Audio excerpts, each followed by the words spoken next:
Israel में असद की सत्ता खत्म होने के बाद नए सिरे से जंग की चिंगारी भड़क उठी है। इजराइल ने पहले तो सीरिया में अपने टैंक उतारे, इसके बाद आईडीएफ ने जबरदस्त बमबारी भी कर दी। इंटरनेशनल मीडिया रिपोर्ट्स के मुताबिक कल दक्षिणी सीरिया में इजराइल की वायुसेना ने भीषण स्ट्राइक की। दारा और सुविधा जैसे इलाके में इजरायली एयरफोर्स के विमानों ने बम गिराए। इसके अलावा सीरिया की राजधानी दमिश्क के पास मेजेह एयरबेस पर भी हमले किए गए। इजरायली मीडिया ने भी इस बात की पुष्टि की है कि नेतन्याहू के आदेश पर आईडीएफ के फाइटर जेट ने सीरिया के सुविधा में खालखाला एयरबेस पर अटैक किया। इसमें गोला बारूद के भंडारों को निशाना बनाया गया। इसके अलावा कई हथियार डिपो पर टारगेट भी कर दिया गया। कल जैसे ही सीरिया के राष्ट्रपति बशर अल असद के देश छोड़कर भागने की खबर आई, इजरायली पीएम नेतन्याहू ने आपात बैठक बुलाई।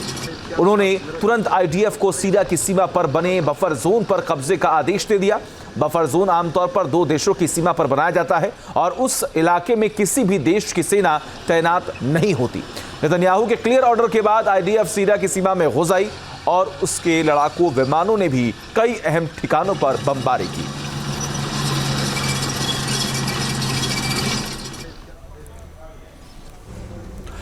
और अब हम आपको मैप के जरिए बताते हैं कि इजरायली टैंक सीरिया में किस तरह दाखिल हुए।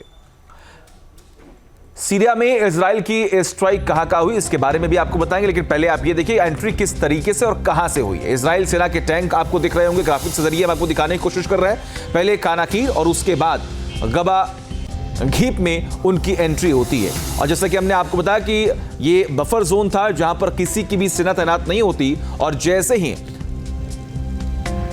सीरिया के राष्ट्रपति फरार हुए, उसके बाद वहां पर इजराइल ने अपनी सेना को आगे बढ़ने का आदेश दे दिया। अब आपको बताते हैं कि आखिर अब एयर स्ट्राइक जो है वो कहां हुई है, इसको भी आप देख लीजिए। दमिश्क जो कि राजधानी है, वहां पर एयर स्ट्राइक हुई। काफर सूसा में एयर स्ट्राइक हुई है। अल मजे हवाई अड्डे को तबाह करने की कोशिश हुई। माउंट कासियोन में भी तबाही हुई है। गोलान हाइट्स पर भी तबाही हुई। माउंट हरमन हथियारों के डिपो पर भी बमबारी यहां पर की गई है। ये मैप और मैप के जरिए आपको बता रहे हैं किन किन लोकेशंस पर ये एयर स्ट्राइक की गई है।